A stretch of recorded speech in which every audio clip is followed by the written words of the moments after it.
Miss Barbs. We're going to go over Lotus, which is the seated position I'm in right now.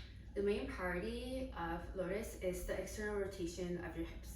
There's a little bit of flexibility in your knees and your ankles and your psoas, but it's mostly external rotation of your hips. So we're gonna start off with poses that can help us warm up our external rotators and then come into Lotus. So first we're gonna start with Jani Shushasana. I'm not a native, English is not my first language, so if I mispronounce anything, please let me know. Both hips are even on the mat. Your right leg is stretched out long and your left leg is bent with your foot in your inner thigh. Inhale, sit up straight. Exhale, hinge forward. Maintain a flat back and your gaze is at your big toe. Reach your chin to your shin and make sure that both of your hips are even on the mat.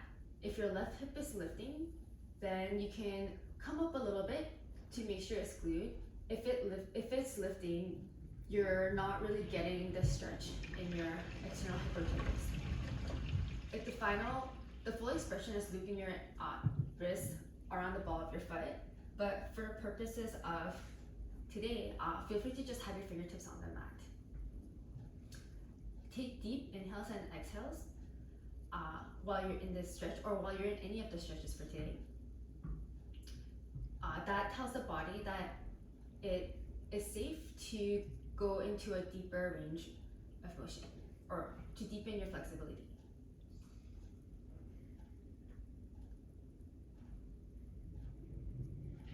Inhale back to center.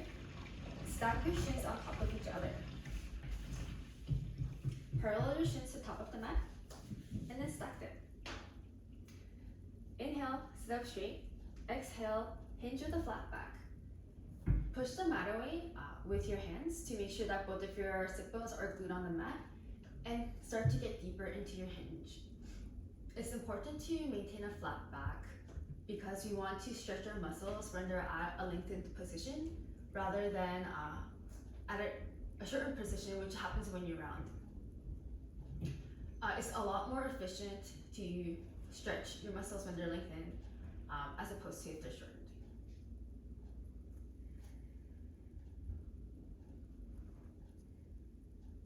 Inhale, rise. Then stack your knees on top of each other for Gomakasana legs.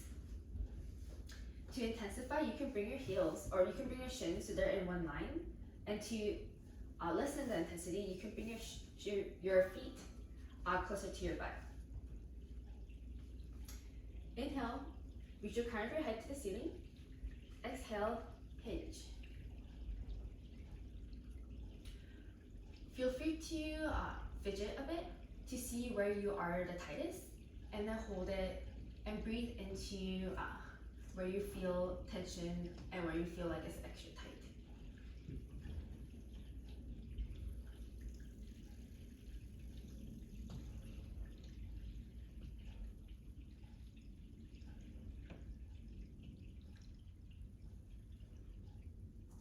Inhale to center for deer pose.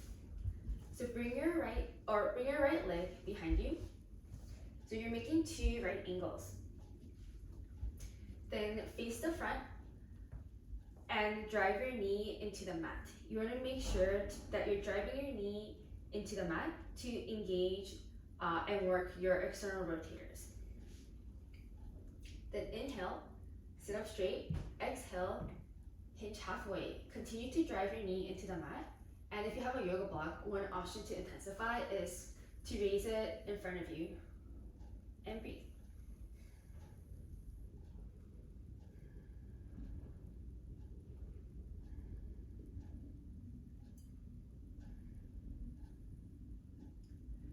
Let go of your yoga block. And then on your next exhale, lower down. Maintain a flat back and continue to still drive your knee into the mat.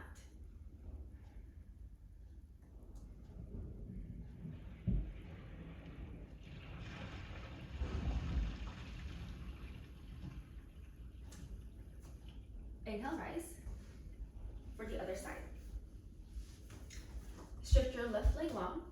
Place the sole of your right foot in your inner thigh. Make sure that both of your hips are even on the mat. Then inhale, find length in your spine. Exhale, hinge. Double check to see if both of your hips are even on the mat. And if they're not, rise slightly to lessen the intensity to get both of the sit bones on your mat. Then breathe into your hips to get a little bit deeper.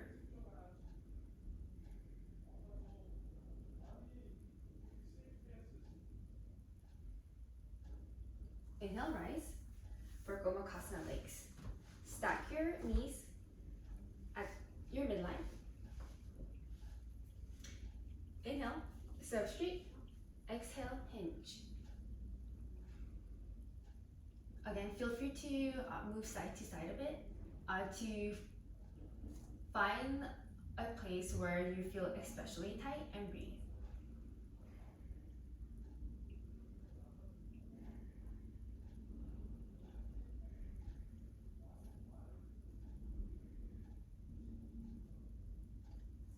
Inhale, rise for deer on the other side.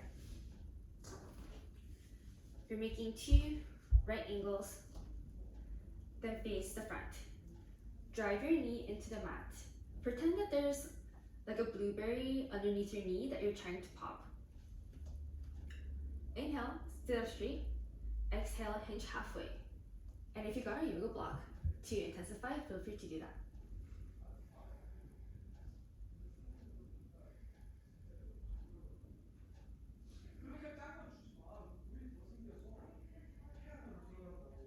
Lower your block, then exhale, hinge further, and breathe.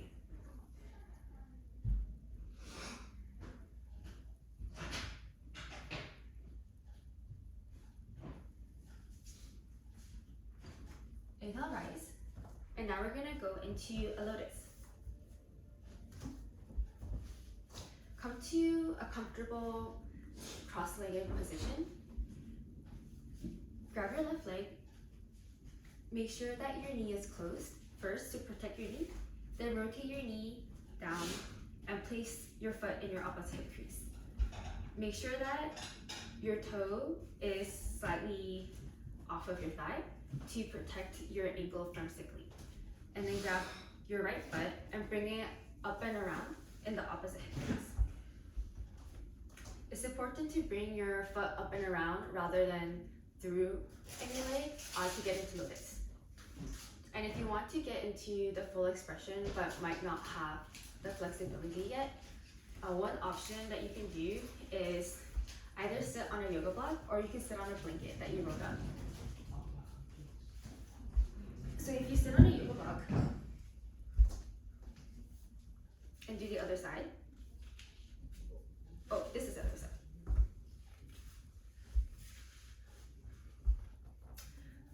You give more space for you to cross your legs, but also the block forces you to sit up straight because your knees are below your hips.